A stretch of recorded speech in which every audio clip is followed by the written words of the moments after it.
Hi everyone, so I'm going to show you how to create a paper model of a mug. I made this one at home and I just had tape available, and you can work with that. It's not the best option, but you can still put a sculpture together with just tape. It's best to have glue. You can use a glue stick, Elmer's glue, tacky glue, or a hot glue gun, which I'll be using today. You'll also need a piece of paper. This one is 8.5 by 11, which is the size of a standard piece of computer paper or printer paper. And I have a second piece of paper. The size of the second piece doesn't matter so much. You'll also need scissors for sure, and a ruler. Now you can do this without a ruler, but it's definitely best to use it if you have one available. You will also need a pencil.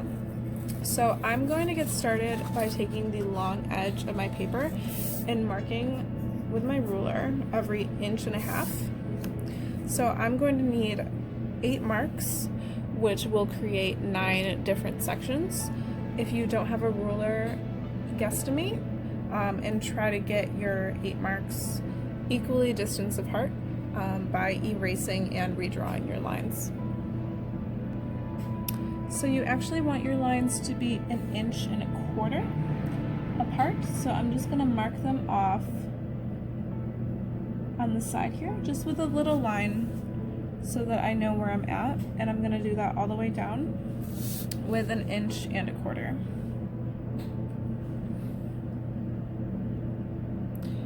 So make sure you count that you have 8 lines throughout your page, and if your last section is a little bit smaller, that's okay. So now what you're going to do is you're going to take the marks that you made and fold your piece of paper. Now the paper I'm using for this is a little bit thicker than normal paper. It's drawing paper, and that works better for me. I'm going to use my ruler to help me fold it. Try to fold it as straight as possible. You don't want it hanging over the side like that. You want it to be head on. So I'm just going to fold at every mark all the way up. So once you have it folded, it should look something like this. And you're gonna want to go back in and folds in the opposite direction, just so that each fold is really crisp. So now that you have all 9 of your sections, you're sort of gonna turn it this way and break it up into thirds. So you can mark this off if you want to help you. So there's 3 sections here, and the top 2 sections are going to be the height of your mug, and the bottom section is going to be the base. So sort of think about it in terms of that. I'm going to fold the base in, and this is definitely going to be the smallest section of my mug.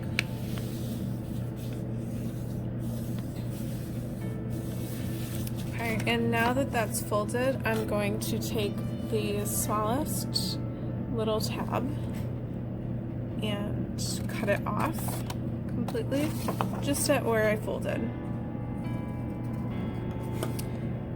And then the rest of the tabs, I'm going to cut a line into the fold all the way through.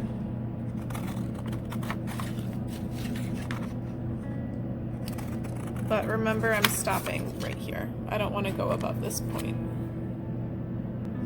Okay, so now that my tabs are cut, I'm going to take the top of my paper and fold it down to meet the initial folds where my tabs were.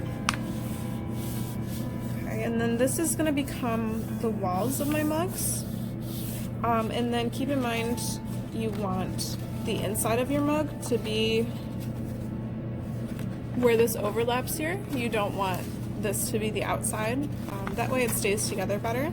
And I just did that to make the walls really thick. While your mug is in this stage and it's completely flat, this is the time to put a design on it. Keep in mind that this little section here is going to be gone. It's going to be tucked underneath. So it'll just be these 8 sections here that you can put a design on top of. Much easier to draw it when it's flat. So now you are ready to take out your glue.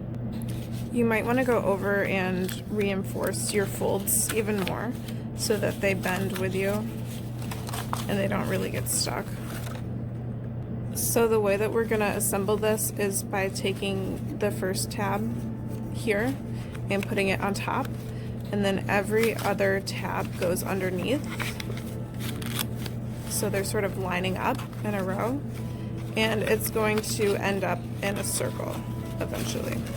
And then this part here where you cut it off, you're going to tuck that on the inside. Okay, and then you can sort of start to make a form out of that. So you're going to glue the tabs down in the order that I just showed you. So everything is going on top of this one, and I'm going to use hot glue for this. I flipped it upside down and I glued it just like this. Try to shape it the best that you can to get the shape that you want, and then go back in and glue where the two sides meet together.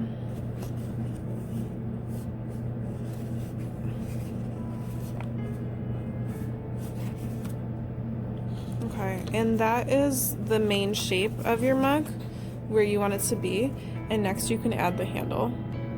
So I'm gonna draw a line with my ruler just to get it straight, and you can do whichever thickness you like.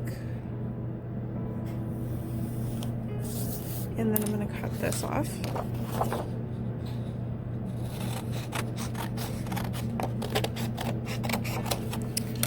I'm gonna fold it in half to make it nice and thick, and then glue the fold together. Like that. And then I can attach my handle. I'm going to attach it on this part here because there's a lot going on. And it's sort of shaped like a question mark. So you have the flat part at the top here, and then it curls up and then back down. This one is going to be a smaller handle. It'll just fit one finger. You can decide which shape you want. So I'm going to glue the top.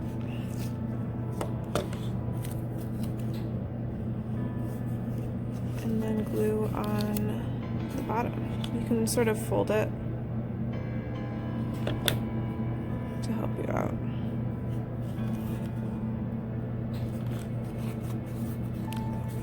Oh, I glued on the top a little bit crooked, so I'm going to fix that. So there you go. This is the basic shape of the paper model of my mug. It's life-sized. It's like a real mug. You can use it to store things if you want, and decorate it.